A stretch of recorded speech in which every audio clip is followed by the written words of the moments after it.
been like how to introduce people to things they've never done on the snowboard. So last week and the week before was more a focus on using that multi-part method of presentation to help develop the skill for someone who already has, help them get better at something they can already do.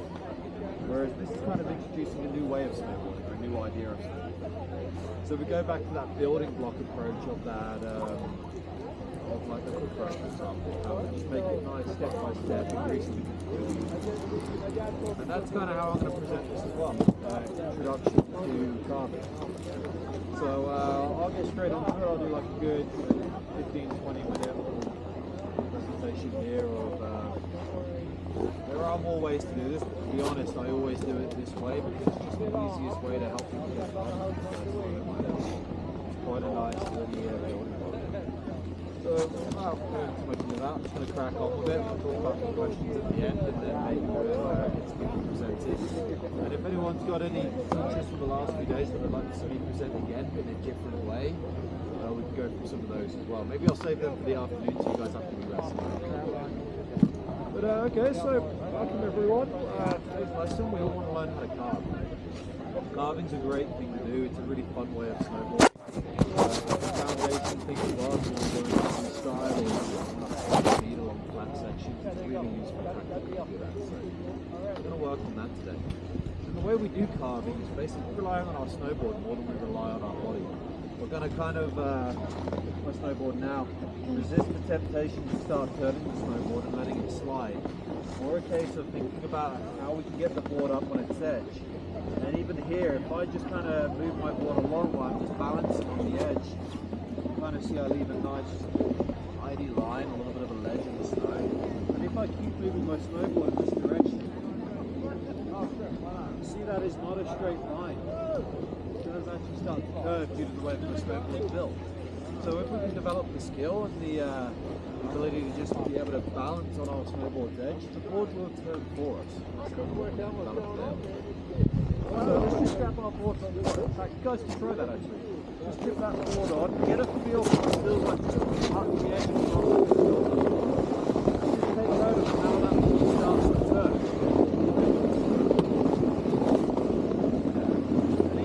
Turn your board up onto its edge, you may be able to feel a little bit of springiness in your snowboard. Try to see it on mine. As we kind of get our board on edge and we kind of put more weight on it, allow the board to bend a bit more, and that helps the board to turn even tighter than the line we're drawing in the snow right now. So it's not even that big of a turn. When we actually start balancing on the edge, the board tightens up to turn even more.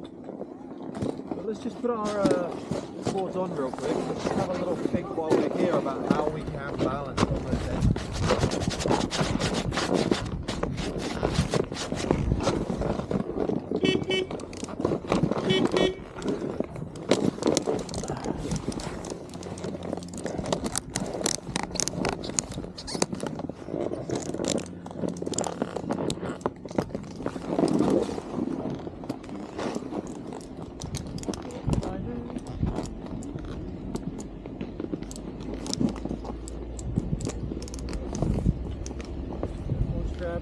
First thing we're going to do, let's just think about the toe side to begin with. So obviously I'm going to push my hips onto that side of the board, same thing we do when we're always riding on the toe side. But now thinking about using those knees and ankles, we can't really lean or tip too much here. We can do that when we're moving, but if I do it right here, I'm just going to fall over, right? So just thinking about getting the board up on its edge, I'm kind of pushing my hips forward, using my knees and even my ankle a little bit. See if we can get that forward, just to go up onto the edge of my toe side. Think about the joints you're using and the movements you're making to get the board up on its edge a little bit. Nice. There we go. Get away, awesome. That looks nice. So we can really feel there by pushing the knees down. Get that to happen by using a little bit of what's that, punch stretching. We can also get that to happen. Even pushing the shin into the snowboard movements gets that to happen. So there are different ways to use the joints, but it all results in the same thing, and that's getting that toe edge on the snow and lifting the heel off the snow, right? Yeah.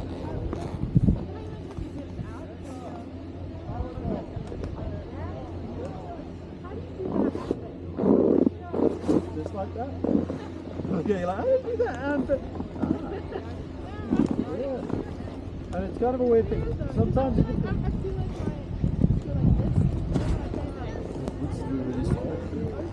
That's okay. So feeling those snowboard boots in your shin, right? You did that. You're on a downslope as well. Right? You're on a downslope as well. But, So you are actually moving it more than the board's moving. My legs now. It's kind of minimal, but that is what's needed. You don't have to do too much, right? It's not a case of massive bend. It's quite subtle, right? So what you're doing there, you're achieving the outcome of getting the board on the edge. Enough. If I kind of get my weight onto my heel edge, it's kind of the same thing. A little bit different joint. What I have to do now is kind of get into a little bit of a squatting position. And then I try to use dorsiflexion, bring my toes up to my shins. And then I can kind of, still want to feel the discomfort of my snowboard boot with my shin. But I can use my Too much.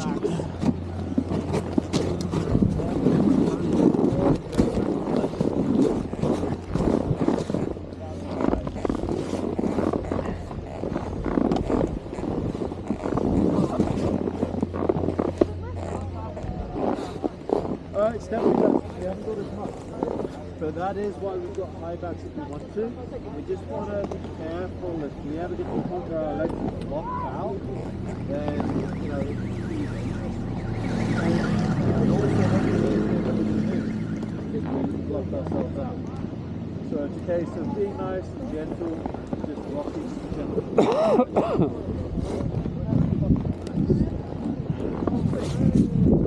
Feel like you understand that movement and how to get the toes off the ground and the heel edge a little bit more angling on the snowboard, and the same thing on the toe side. Give it a try down here, and as we ride around, in fact, I want to go around the corner just because he's quite busy with people dropping into easy out. So if you feel like you got the time, see if you can get this feeling to happen as you ride across the hill. You should leave a thin line of the snow if you're successful. So you can watch me as I go across.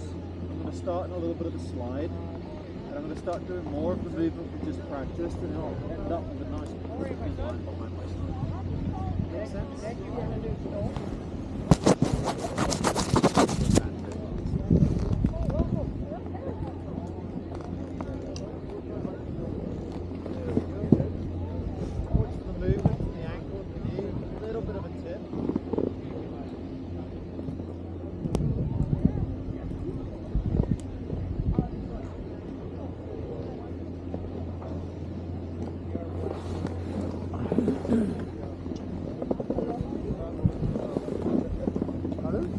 Waving.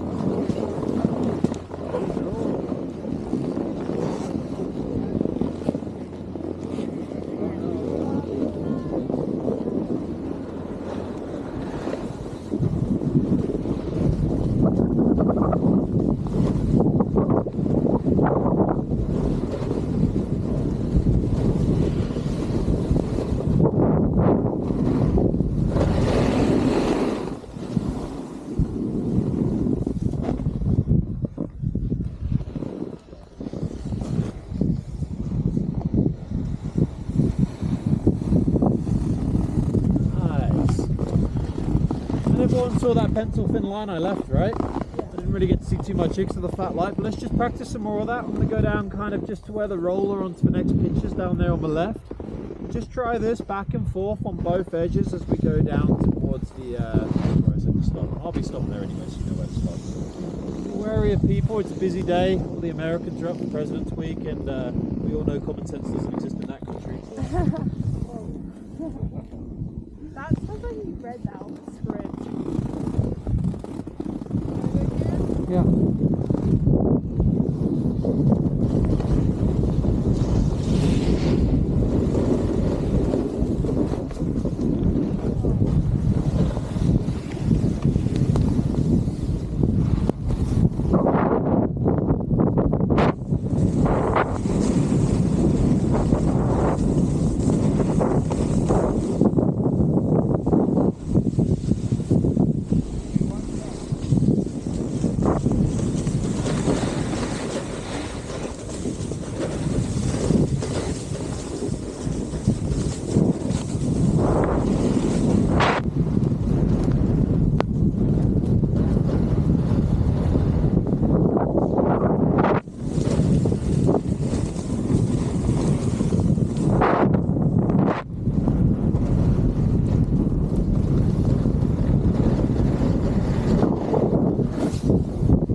across the hill, the speed you were traveling across the hill at, I'd say everyone felt this carved traverse, right?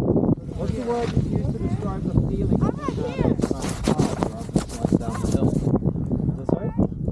On rails, yeah, right? Because we are riding our rail and it just tags us across. Any other kind of words or phrases? What's a rail? Rail, imagine a train on rails. How it's kind of locked in and following the trail, right? I always feel like I'm locked in. It doesn't slip away, it's locked in and it's going exactly where it kind of points across the hill.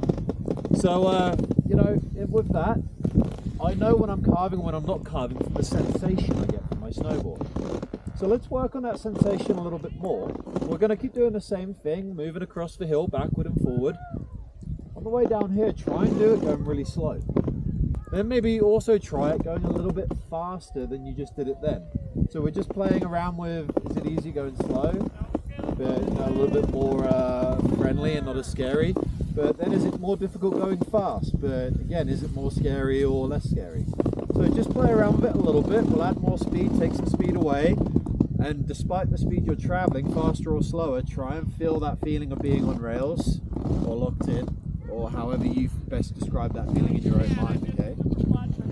Sweet. Let's go down. Again, keep your eyes up the hill, watch out. We have had some pretty big incidents. I'll wait for this. I'll share this one with you guys. You guys won't believe this.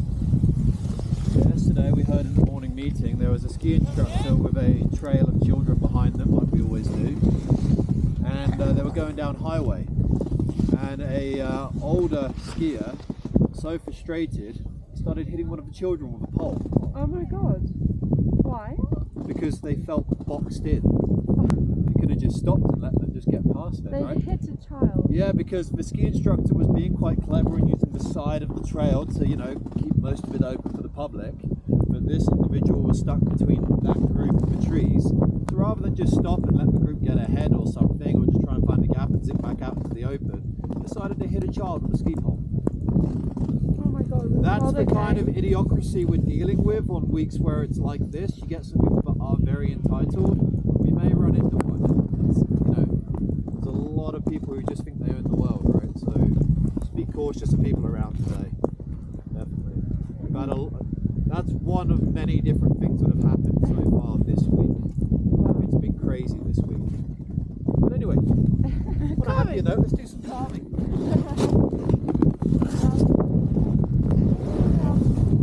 Okay.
Kind of lean back, pull my toes up to my shins.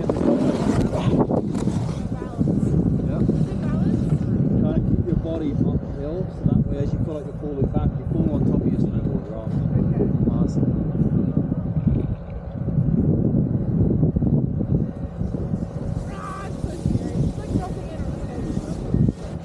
commitment trick, eh?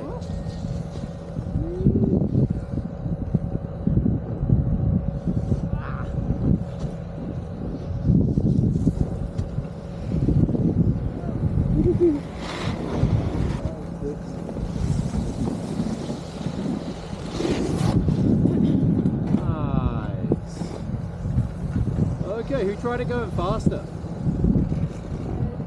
Easier, harder? Easier. Easier but scarier, right? It gets easier because as we get more speed, we don't need to balance as much. The momentum kind of holds the board up on its edge really nicely. Who tried it slower? Nice. Easier or harder? The balance is a bit. Balance is a bit harder, right? But it makes it a little bit easier in regards to this ain't as scary. But it's definitely harder to find that locked in or rail feeling when you're traveling a little bit slower. Trying to find that happy medium is kind of the key as well for this. And if we've done it a little bit faster, then we've already kind of pushed what we may feel comfortable with a little bit, which kind of moves perfectly into our next little challenge. We've been carving across the hill, leaving that pencil thin line. What we're going to do now is we're going to point the board not down the hill, but kind of down-ish. Not across, not down, somewhere in the middle. And when I'm kind of locking in, getting on that rail, I'm going to think about using the ankles, maybe a little bit of tipping as well to get the board on a little bit more of an edge. Then rather than just kind of going across the hill, because the side cut of the board isn't fighting gravity as much now, I'm going down across. What you'll find is when you get on that edge, the board will naturally start to bring you back across or maybe even up the hill if you increase the angle of the board a little bit more, right? Does that make sense for everyone? So we're going to do exactly the same thing. We're just going to point the board down the hill a little bit now, and we're going to balance on that edge until the board starts to steer us back across the hill, or even try and steer the board back up the hill a little bit more. Get here won't be the best for it, so if you want to keep just doing carves across the hill, feel free. When we get onto highway, that's when we can really give this a go. Again, we're doing big traverses, so just keep an eye uphill because there's a lot of people just straight lining the green road right now. Here's a little demo though, I'll be able to get one in on the toe edge at least. Kind of pointing down the hill.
It's always going to help you improve, but if you feel like your carving is regular in regards to the level 2 needs work, just stick with it regular. There's no switch carving required at level 2, right? But we want to do switch carving. Yeah, right. I love switch carving. Chris. So let's just, for the sake of the level 2, say, okay, so through what we've done today, we've all felt that sensation of what carving is. We've started exploring carving across the hill. We felt how much speed it allows us to carry. We felt that it's a little bit easier to do it with speed, and it's a little bit harder to maintain that balance when we're traveling slow, right? So we're really starting to understand this concept, and we're really getting comfortable with just being on the edge of the board and letting that rail carry us where we want to go. So in the next lesson, what we'll do is we start developing this further and making full turns out of our carving as well. Thank you very much. I mean, that was 20 minutes. I know we fluffed it a little bit talking about a man hitting kids for pole, but that's always fun to talk about. But I'm going to carry on with this lesson anyway. That way, if you're teaching it and you get to this point earlier, you can keep rolling with it anyway. Sound good? Nice. So now that we've kind of got this idea, and we played a little bit up there, let's really try and pick up a little bit of speed again, down-ish, not straight down the hill, not across the hill. And we're actually going to try and carve our board up the hill until we start to slow down and almost run out of speed. And we're just going to slide another turn, do it on the other edge, going in the other direction again. So we're really starting to tip the board a little bit more to get a little bit more of a turn and start steering the board up the hill using the edge. Does that make sense? Awesome. This is what it looks like. Again, just keep an eye up the hill. A little bit of speed.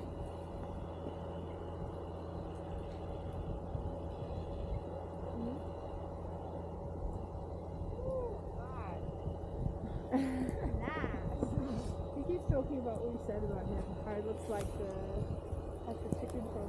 He doesn't look like him, he reminds me. No, I think he, without the helmet, he looks like him. Yeah, but I didn't say that. Yeah.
Yeah, I mean, it's going to be a little bit wobbly today. The grooming's not perfect. There's some loose snow, some crud to cut through.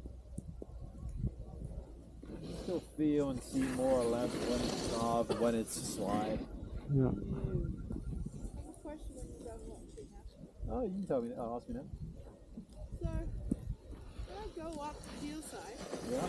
eagle, Yep. it's like You feel the back foot breaking loose a little bit? no, it's to start the next turn. I feel like I want to go back fakie. I want to go back switch.